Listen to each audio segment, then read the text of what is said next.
Selanjutnya kami berikan kepada Profesor Dr. Purwosantoso. Beliau adalah guru besar ilmu politik UGM yang pada kesempatan siang hari ini akan mau menyampaikan tentang bagaimana peran dan tanggung jawab intelektual di tengah pandemi saat ini. Dan ini sangat penting sebenarnya karena bagaimanapun para pemuda terutama di KNPI ini para intelektual yang hari ini akan meneruskan perjuangan perjuangan bangsa Indonesia ke depan, sehingga mudah-mudahan apa yang disampaikan nanti akan bermanfaat untuk kita semua.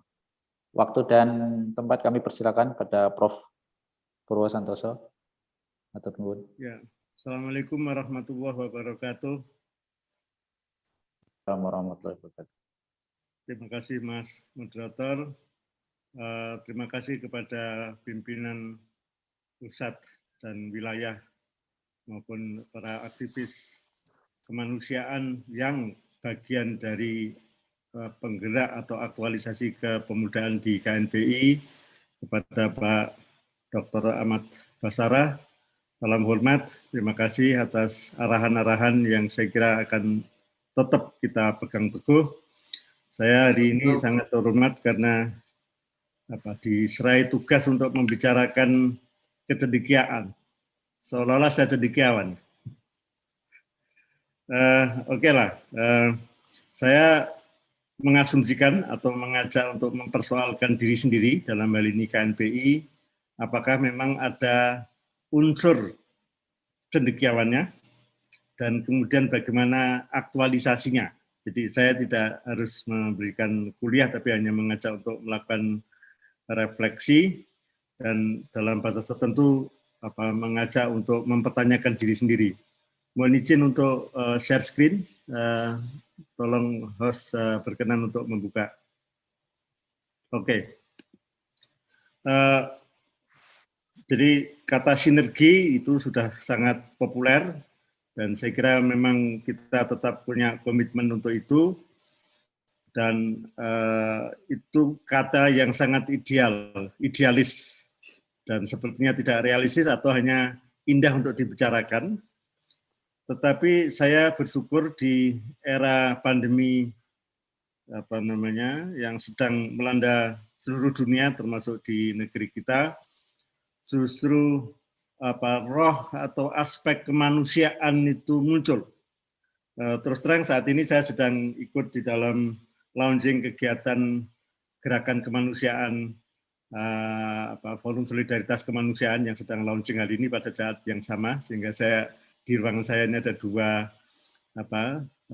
Zoom yang sama-sama saya ikuti, dan kata kunci untuk bisa menghasilkan sinergi itu adalah orkestrasi, dan yang saya maksudkan orkestrasi itu adalah respon tepat guna sesaat yang terus-menerus diambil, termasuk munculnya gerakan-gerakan kemanusiaan yang di negeri ini luar biasa aktualisasinya justru pada saat krisis. Jadi semangat kemanusiaan itu terartikulasi, tersampaikan justru karena dipicu, dirangsang oleh krisis, dan kita semua itu masih punya tandon kemanusiaan yang dosisnya tinggi, dan saatnya ini dilampiaskan untuk merespon krisis. Dalam situasi normal mungkin tidak seidealis itu, tetapi dalam situasi krisis ini justru itu teraktualisasi dan sifatnya spontan, sifatnya reaktif, sifatnya menghadapi hal-hal yang real yang harus dihadapi. Dan itu saya sangat bersyukur sebagai warga negeri ini. Lalu kata kuncinya adalah kemanusiaan, dan saya sengaja menggunakan ilustrasi di sini, orkestra.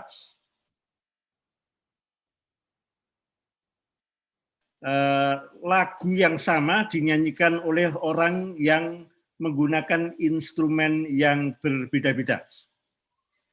Jadi kesamaan lagunya dalam hal ini adalah lagu kemanusiaan, itulah yang menjadikan kita berani melangkah melampaui sekat etnis, sekat agama dan seterusnya, apalagi tadi seperti ditegaskan oleh Pak Ahmad Basarah, pandemi COVID ini nggak peduli, karena ini sebetulnya adalah dinamika virus dan dinamika spesies manusia, kira-kira gitu.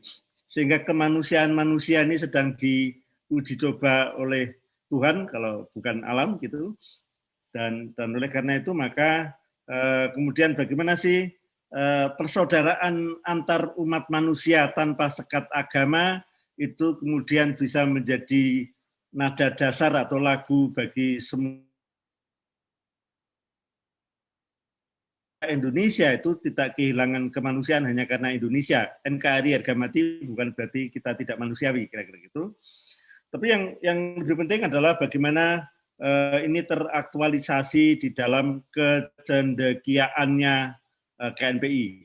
Sehingga saya masih meyakini bahwa ada hal-hal yang justru tergerak oleh virus yang sejatinya benda yang tidak bisa dilihat dengan mata, tetapi bisa viral, bisa menyebar, dan kemudian ada dinamika umat manusia, globalisasi bisa berubah arah, perubahan iklim justru bisa dikendalikan pada saat kita mengekang diri, menahan diri untuk tidak semena-mena dalam kondisi tidak krisis. Ada problema ekonomi, tapi yang saya ingin kita pikirkan di sini adalah problema kemanusiaan yang ironisnya itu hadir dalam diri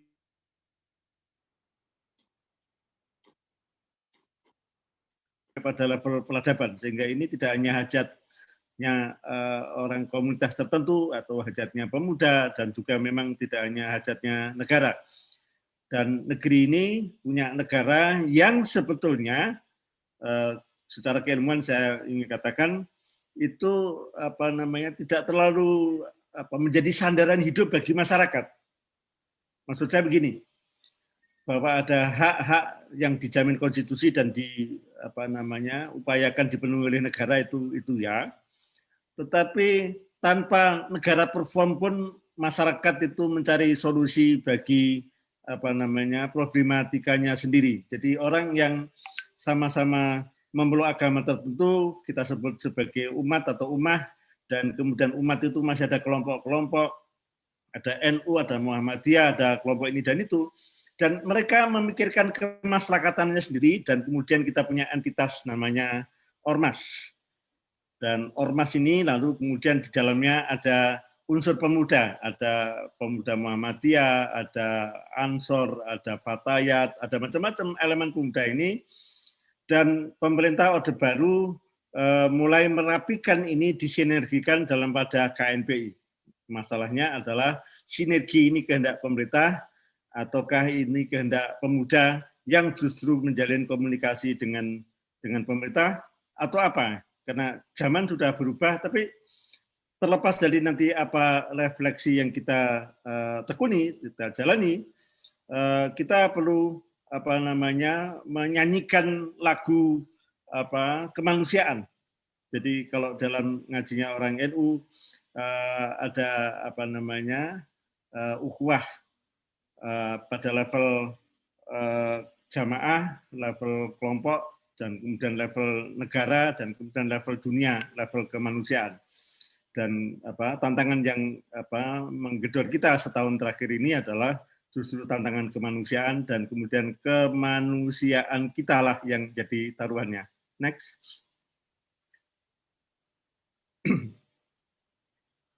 Oke, jadi kalau kita ingin membicarakan kecendekiaan ini, saya punya istilah yang agak sulit. Tetapi cendekiawan itu memang seperti aneh-aneh karena justru dituntut untuk melampaui yang umum, tetapi kemudian tetap menyentuh hal yang esensial.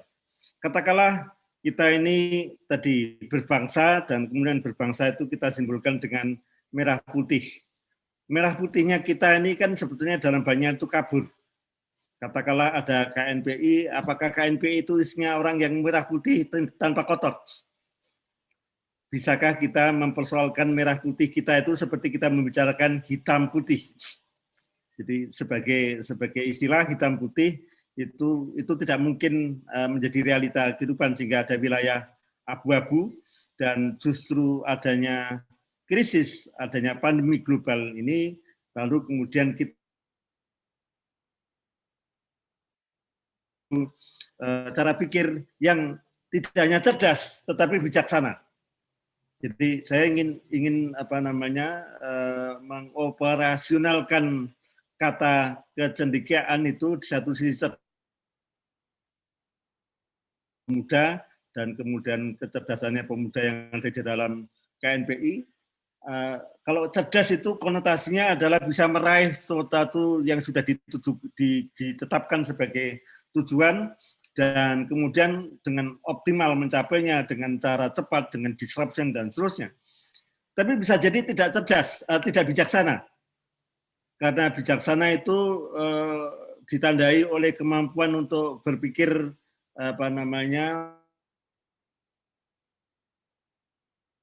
itu ngono ya ngono, tapi nengjong ojo ngono. Justru karena keperluan untuk melihat dari berbagai perspektif, kita diajari untuk bijaksana, dan kecendekiaan itu dalam bayangan saya adalah kemampuan untuk tetap saja bijak tanpa harus kehilangan kecerdasan. Dan saya ingin mempersoalkan kembali apakah memang para pemuda yang tergabung di dalam yaitu ini karena hari ulang tahun, saya sampaikan selamat ulang tahun, tetapi pada saat yang sama, mari kita melakukan refleksi diri. Next. Yang jelas kita tidak bisa membicarakan hidup ini secara hitam putih, dan kalau kita membicarakan persaudaraan kita sebagai bangsa, maka pertanyaannya adalah seberapa jauh kita ini mementingkan kekitaan kita. Saya nggak punya istilah yang lebih sederhana dari itu. Karena selama ini kita hanya mengatakan kita adalah begini-begini, tetapi empati kita sebagai bagian dari bangsa itu tidak cukup hanya dengan mendeklarasikan.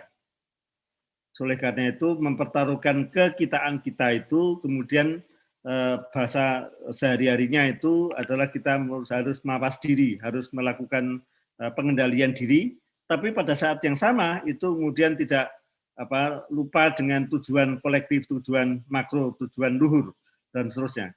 Dan kekitaan kita inilah yang sebetulnya sedang bermasalah, dan di satu sisi itu kita meratapi krisis atau terkejut oleh krisis, tetapi justru kita bisa terbalik, justru menggunakan krisis massal seluruh dunia ini sebagai peluang untuk merefleksi besar-besaran. Sehingga kalau selama ini itu kita terlalu cerdas, tapi cerdas untuk diri sendiri, katakanlah menjadi pengusaha lalu dapat untung besar, tetapi keuntungannya itu untuk diri sendiri atas nama hak milik, itu tidak salah. Tetapi tidak bijaksana kalau kemudian justru karena kaya raya itu terjadi, justru menghasilkan ketimpangan, dan ketimpangan itu menghasilkan kecurigaan, menghasilkan kemarahan, sehingga kekayaan yang kita dapatkan itu sebenarnya menghasilkan madorot. Jadi ini contoh dari kekitaan kita itu, kalau kita memang ingin bersungguh-sungguh menjadi eksponen pemuda. Dan next, jangan-jangan karena kita ini hal sehingga nggak sempat melakukan refleksi diri, dan kemudian kita itu lebih sibuk dengan mendapatkan karir tinggi, macam-macam, dan itu kita sangat bangga karena adalah sebagai generasi muda yang cerdas. Tetapi pada saat yang sama, kita ini sejatinya jangan-jangan adalah sampah politik, karena kita tidak sanggup mengendalikan diri. Dan kemudian ada fungsi-fungsi normatif KNPI, termasuk merespon pandemi krisis itu. Saya belum lihat skala yang menonjol yang diperlihatkan oleh KNPI, dan saya tidak ingin menuduh KNPI itu adalah sampah politik, tetapi kalau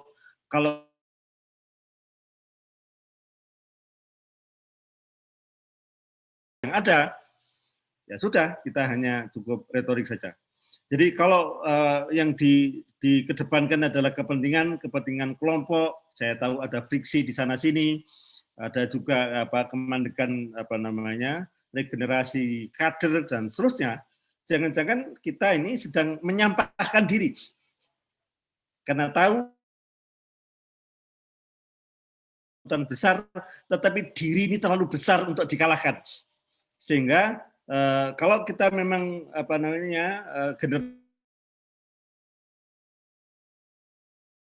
sebagaimana tadi diingatkan oleh Pak Ahmad Basarah, Pak Karno mengingatkan kita bahwa dengan 10 pemuda itu bisa mencabut akar Gunung Semeru, kira-kira gitu. Nah, jangan-jangan kekuatan itu lumpuh justru karena kita tidak sanggup menaklukkan ego kita sendiri, dan kita yang kita miliki itu kita kecil, bukan kita besar, bukan kita Indonesia. Dan untuk memudahkan, ya jangan-jangan kita ini sebetulnya mewarisi atau terus meneruskan posisi sebagai sampah politik, karena dengan rebutan, tetapi pada saat yang sama kita juga harus mengingat bahwa perebutan itu harus dibatasi levelnya, sehingga kemudian ada rantai manfaat yang besar. Saya nggak tahu bagaimana skor KNPI, tetapi di masa pandemi ini adalah peluang kita untuk melakukan refleksi secara mendasar, dan kemudian dalam hati masing-masing, kalau tidak di dalam rapat-rapat, silakan melakukan evaluasi secara mendasar.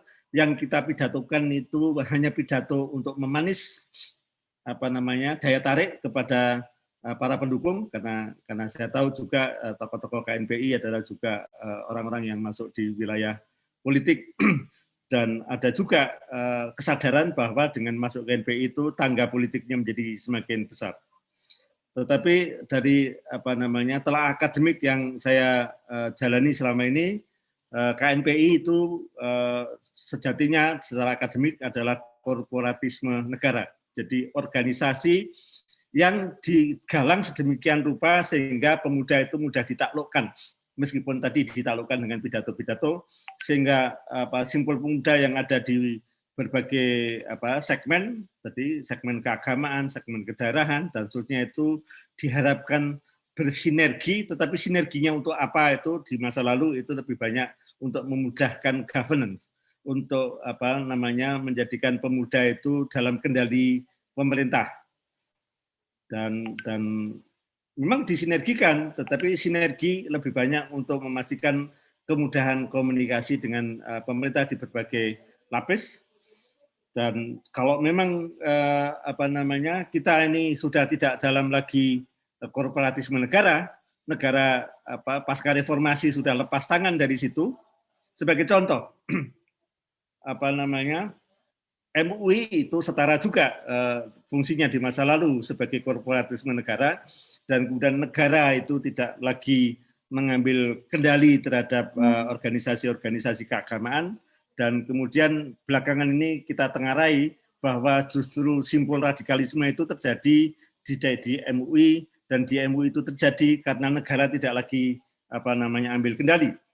Jangan-jangan karena negara tidak lagi menyediakan privilege, dan kemudian kepemudaan itu harus dikontestasikan, direbut, sehingga kemudian KNPI tidak lagi menyediakan tangga atau tol untuk bisa meniti karir, dan kemudian pemuda itu harus menggalang generasi kepemudaan. Dan di zaman milenial ini jangan-jangan kita justru harus bikin versi KNPI milenial, karena ada tuntutan zaman, ada cara berorganisir, dan kemudian ada proses sinkronisasi dengan data analitik, dengan berbagai hal itu. Dan kalau generasi muda tidak masuk ke situ, lalu yang selama ini mengaku muda itu jangan-jangan tidak lagi muda.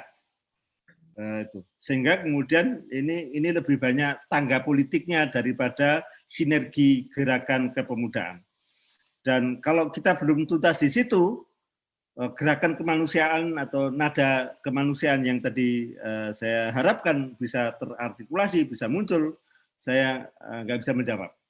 Sehingga kalau memang sensitivitas terhadap keadaan itu adalah pertanda dari hidup dan bergeloranya kecendekiaan atau segmen kecendekiaan di dalam KNPI, maka harusnya artikulasinya itu ada di jalur paling atas, sehingga gerakan demi kemanusiaan dan kemudian karena Pancasila itu juga menggariskan setelah sila ketuhanan itu sila kemanusiaan, dan kemudian kemanusiaan itu lalu kemudian hadirnya dan kemudian proses komunikasi kepada negara itu nanti kita bisa detailkan. Next.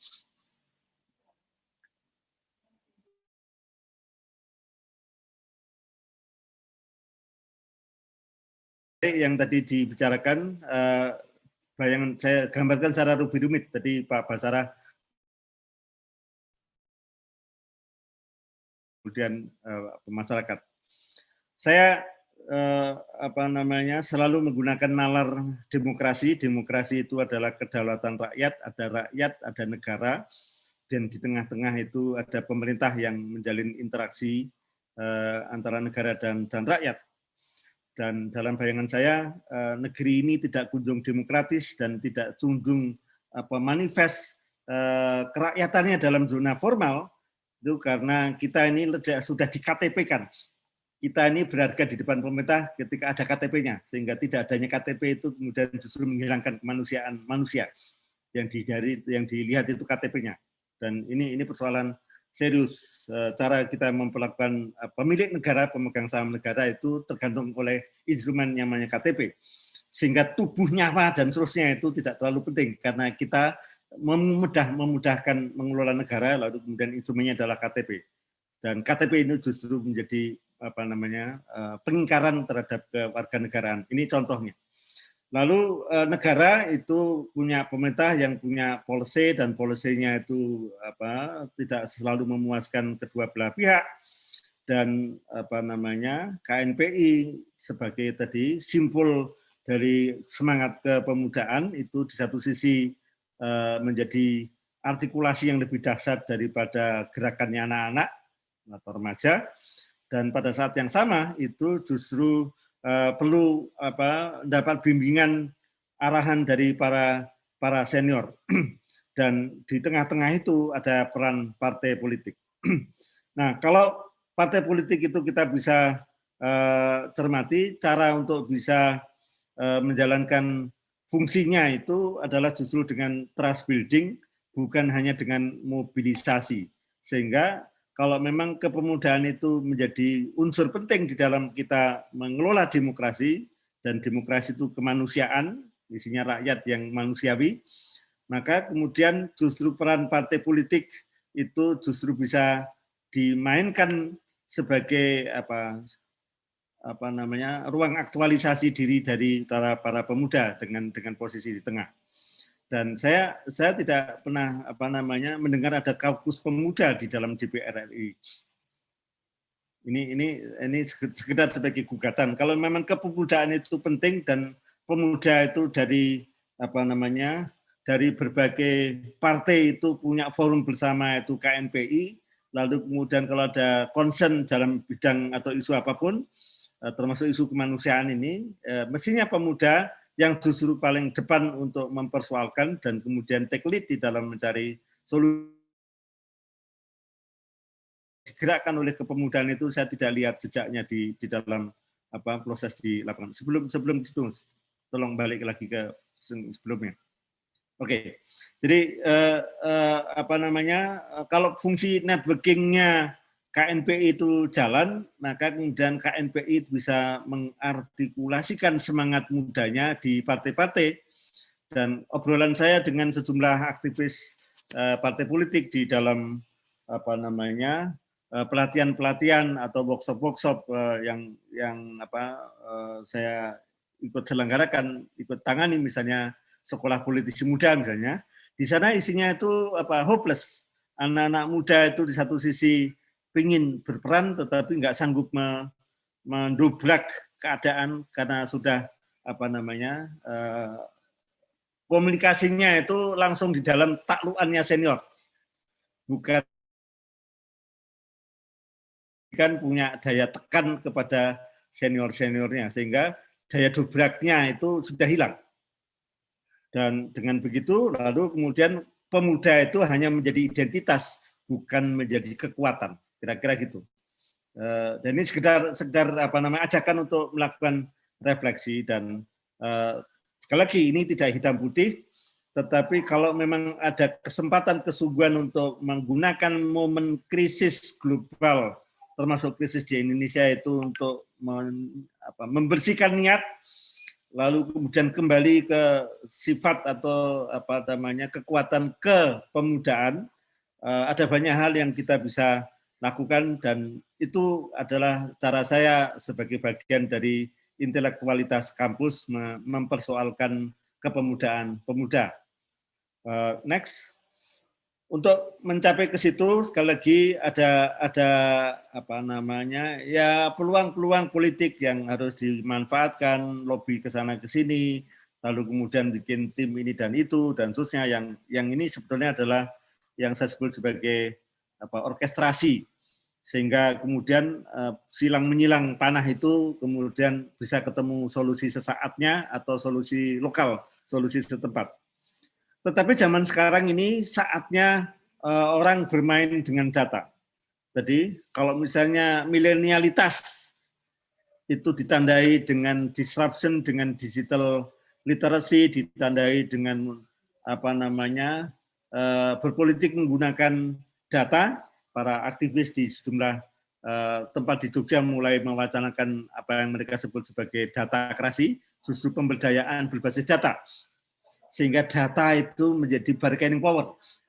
Dan kemudian kalau anak-anak yang mulai berperan itu membranding dirinya sebagai petani milenial atau santri milenial, ada milenial itu,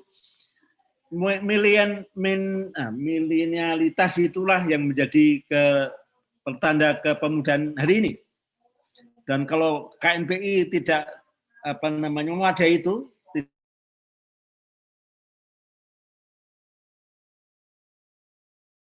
sudah digeser oleh generasi muda.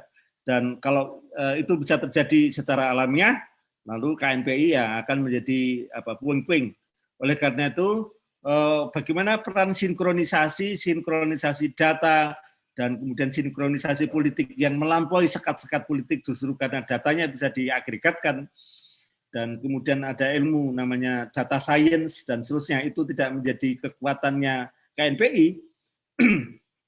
KNPI suatu saat akan menjadi cerita, pada suatu saat ada organisasi namanya KNPI.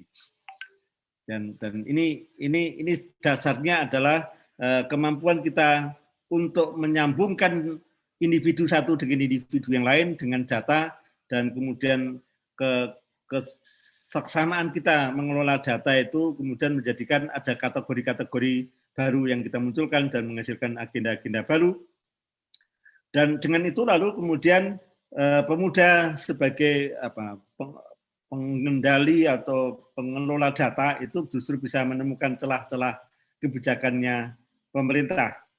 Apa yang tidak dipikirkan oleh pemerintah itu justru kita komunikasikan, sehingga kemudian pemuda itu tidak lagi demo dengan pengerahan massa di lapangan, tetapi demonya adalah pamer data dan kemudian mempersoalkan realita dengan data. Ini kalau misalnya proses mensinkronkan kewarganegaraan, mensinkronkan komunikasi antar sektor, dan pemerintah sudah mengambil inisiatif dengan mentradisikan logika omnibus.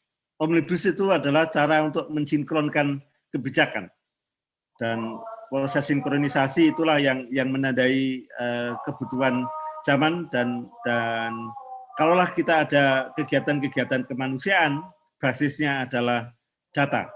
Dan detail untuk itu lalu kemudian menghasilkan sinergi. Jadi sinkronisasi yang kita lakukan itu kemudian ditambah dengan kreativitas, kearifan, solusi-solusi temporer, itu akhirnya bermuara pada sinergi, dan sinergi itu dari kegiatan bukan dari pidato. Jadi pidato sinergi itu kemudian kehilangan makna karena cukup dikatakan. Enggak, itu justru harus dilakukan dengan solusi-solusi sesaat, solusi temporer, tapi kemudian dikarangkai dengan refleksi, dengan evaluasi, dan dengan itu lalu perjalanan pemuda, perjalanan negeri ini akan semakin sinergis. Next. Lalu gimana? Ini poin-poin saya ingin garis bawahi. Sorry, ada salah ketik. Krisis itu adalah peluang untuk menggulirkan perubahan secara mendasar dan cendekiawan, termasuk yang ikut menggeluti, mengawal, mengarahkan perubahan di dalam KNPI itu punya peranan besar, dan justru peluang perubahan yang digerakkan menggunakan pintu krisis sebagai perubahan itulah yang sedang kita tunggu. Dan untuk itu lalu perlu peran baru sekretariat. Ya, sekretariat itu kemudian harus bisa menampilkan solusi solusi jangka pendek, solusi setempat, sesaat, karena ada situasi krisis yang harus direspon. Saya nggak tahu sudah seberapa jauh. Dan kemudian justru mengembangkan pihak-pihak lain di dalam simbolnya masing-masing. Yang dari NU bisa menggunakan simbol NU untuk menggerakkan, yang dari Muhammadiyah, dari kelompok lain itu bisa melakukan itu, sehingga kemudian kapasitas Indonesia untuk merespon situasi pandemik itu bisa berkembang justru karena sifatnya di tengah-tengah dan kemudian bisa menjadi titik temu, hulu ledak bersama dari perubahan-perubahan yang kita bicarakan. Jadi konsolidasi simbol-simbol cendekiawan dalam KNPI itu niscaya harus dilakukan, dan kalau tidak ada konsolidasi itu ya sudah KNPI merelakan dirinya digilas oleh perubahan zaman, ditinggalkan oleh krisis, ditinggalkan oleh pandemi COVID. Next. Yang berikutnya, krisis itu kepintaran itu tidak cukup, dan kemudian kemampuan untuk bisa melampaui sekat generasi, melampaui sekat tua muda, dan seterusnya itu justru harus ditunjukkan oleh para pemuda, sehingga kepemudaan itu menjadi watak, bukan menjadi identitas. Dan kemudian kalaulah di masa lalu ada kekhilafan, justru generasi muda, generasi KNPI, generasi para pembaharu dengan semangat kepemudaan itu menunggu menunggu kiprahnya. Next, terakhir. Jadi kalau memang transformasi itu tidak dilakukan dan generasi milenial itu akan tetap saja menjadi, maka KNPI akan bersilangan dengan generasi milenial, sehingga peran transgenerasionalnya itu hilang. Ya, jadi KNPI karena mau tidak mau harus berjalan sesuai dengan peredaran sejarah, dan kalau peredaran sejarah itu ada tone-nya, dan tone-nya sekarang tadi justru dengan dikatakan sebagai milenial, dan milenial itu sebetulnya adalah salah satu intinya adalah penggunaan data, dan kalau penggunaan data itu tidak menjadi penanda pengorganisasian KNPI di zaman sekarang, KNPI sudah siap-siap menjadi masa lalu. Dan kemudian digital knowledge management dengan ilmu-ilmu yang sedang berkembang ini saya kira menjadi keniscayaan untuk dikuasai, sehingga kalau pemuda itu tidak main data, dan Indonesia itu tidak hadir dalam data yang diolah, dipikirkan, digunakan untuk memfasilitasi musyawarah di desa-desa, di banyak tempat, itu lalu kemudian data itu dikuasai oleh pengusaha yang demi kepentingan profit, demi kepentingan yang lain-lain, kemudian proses distribusinya nggak terjamin. Oleh karena itu semangat pemuda itu kemudian harus diaktualisasikan di dalam pengelolaan manajemen pengetahuan, dan yang terakhir melembagakan evaluasi yang brutal dalam hal mendasar dan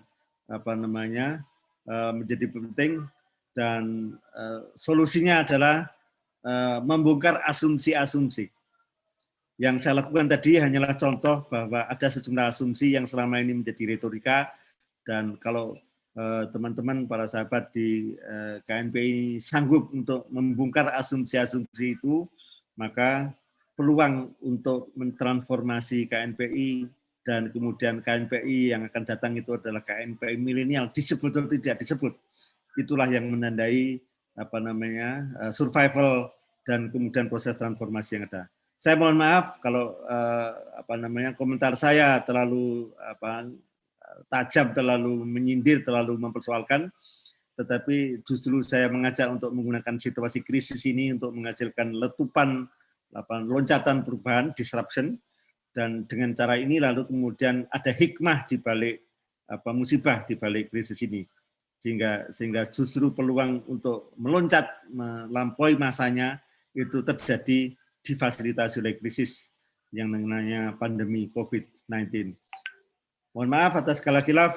Wallahul muwaffiq ila aqwamit thoriq. Assalamualaikum warahmatullahi wabarakatuh. Waalaikumsalam warahmatullahi wabarakatuh. Matur nuwun Pak Yai sudah memberikan banyak nasihat untuk teman-teman pemuda. Prof. Purwo Santoso ini selain guru besar di UGM, beliau juga adalah rektor Universitas Nahdlatul Ulama di Yogyakarta. Banyak hal pesan tadi yang disampaikan oleh beliau, terutama kritik ke dalam KNPI sendiri, bagaimana harapannya supaya ada sinergi KNPI dengan pemerintah, diharapkan dapat diartikulasikan memang betul-betul dalam suatu bentuk gerakan kemanusiaan, dan ini yang menjadi tanda kecendekiawanan KNPI.